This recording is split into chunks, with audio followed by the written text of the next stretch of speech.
This is CES MMA.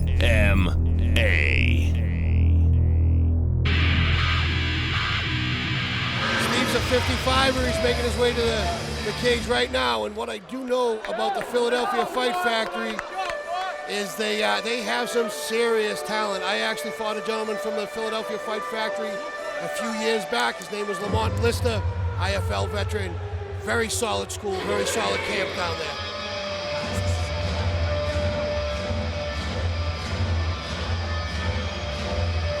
There's your buddy again, Timmy. He must be getting paid overtime tonight. Again, Will Martinez working the corner. Machado Brazilian Jiu-Jitsu black belt, professional fighter himself, fights for the Bellator organization. I've met this gentleman, I've trained with this gentleman. He's a very talented fighter, and he's very good with people, and I expect his students to be very competent.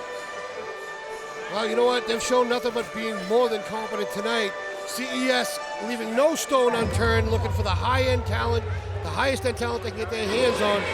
And Steve looks to be one of those gentlemen. Getting the final preparations before he makes his way in the cage. Dan Magliotta giving him a once-over. Another fighter from Philadelphia on his way up here tonight.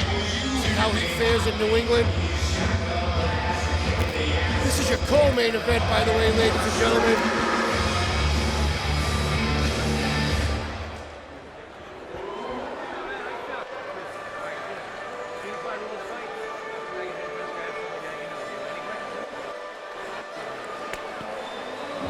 As we await the entrance of his opponent, Charles Rosa, you see now, warming up, making his way to the cage.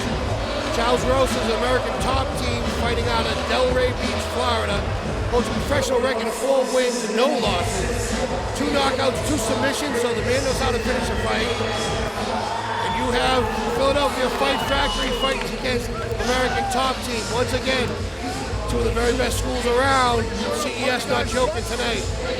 As you watch the fighter get prepared and thank his corners and get Vaselined up to go into the round, you'll notice there's a banner in the hand of that gentleman right there. Recently, American Top Team was credited with coming up with the idea of the banner. I heard that. I heard that was like the first banner sponsor, etc.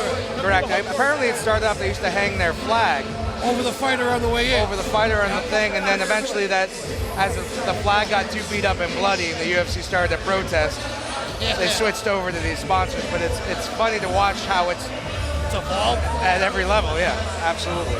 Well, there's a lot of fighters out there that can thank American Top Team for getting sponsors on their banner.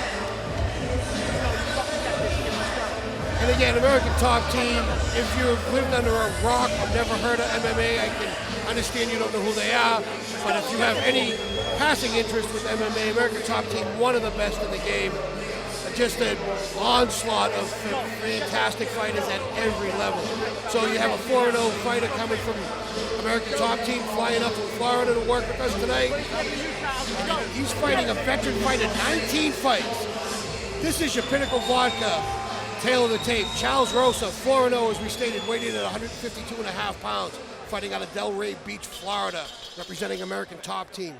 Against Steve McCabe, 6-13, weighed in the exact same weight, fighting out of the Philadelphia Fight Factory, out of Philadelphia, Pennsylvania. Jamie, take it away, sir.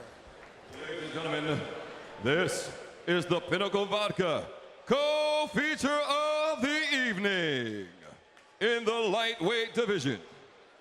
Introducing first, fighting out of the blue corner, fighting out of Martinez, Brazilian Jiu-Jitsu. He has 6 wins against 13 defeats, with 5 big wins coming by way of knockout, with 1 submission. He weighed in at 152.5 pounds. Fighting out of the city of brotherly love, hailing from Philadelphia, Pennsylvania, here is Steve McCabe.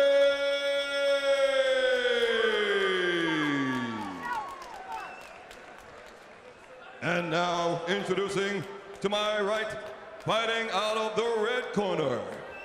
He fights out of American Top Team. his professional record, 4 wins with no defeats, 2 big wins coming by way of knockout, and 2 wins coming by way of submission. He weighed in at 152 1/2 pounds, hailing from Delray Beach, Florida, introducing Charles ROSA.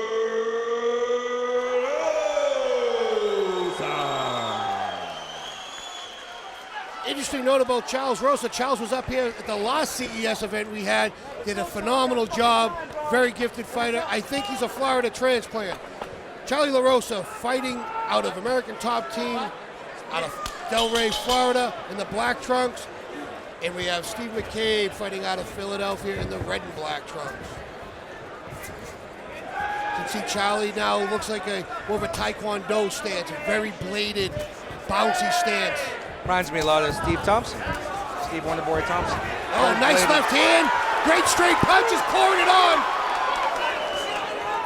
Fantastic job by Charlie ROSA, and then he hits the single for a takedown. He came out guns blazing, feet underneath him, good balance.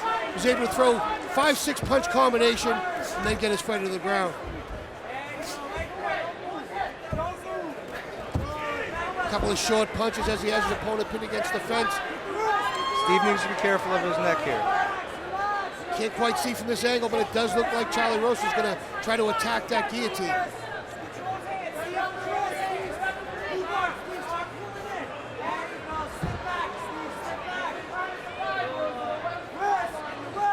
The best thing Steve can do from this point is try to explode up and come out the back door.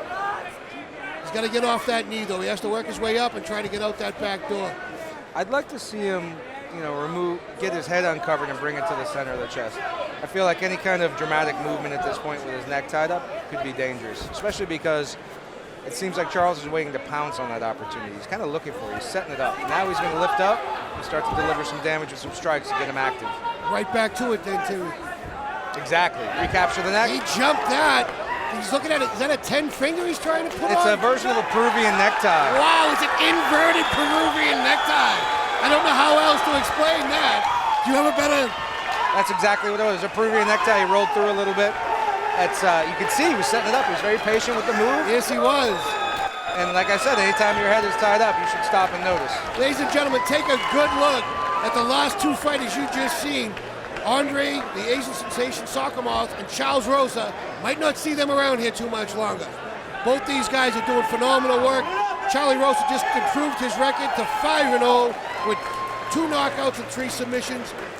Watch this replay right here. Timmy, walk us through the necktie. So you can see he's been setting it up. Now he's waiting for the drive forward. He steps over, his left leg traps over. That traps the hips. So now when you pull on the chin and the neck, all the pressure is transferred straight into the neck. And you can see here he's struggling in the eventual tap. That does not look comfortable whatsoever. There are a lot of... Once again, you can see he dropped right into that. He must have felt super secure before he dropped into it. Must have had his hands. Do you need your hands clenched or are they inverted?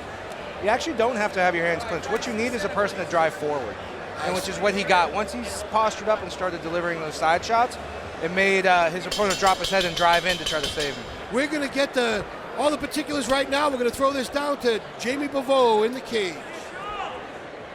Ladies and gentlemen, referee Kevin McDonald stops the bout at 1 minute, 39 seconds of round 1.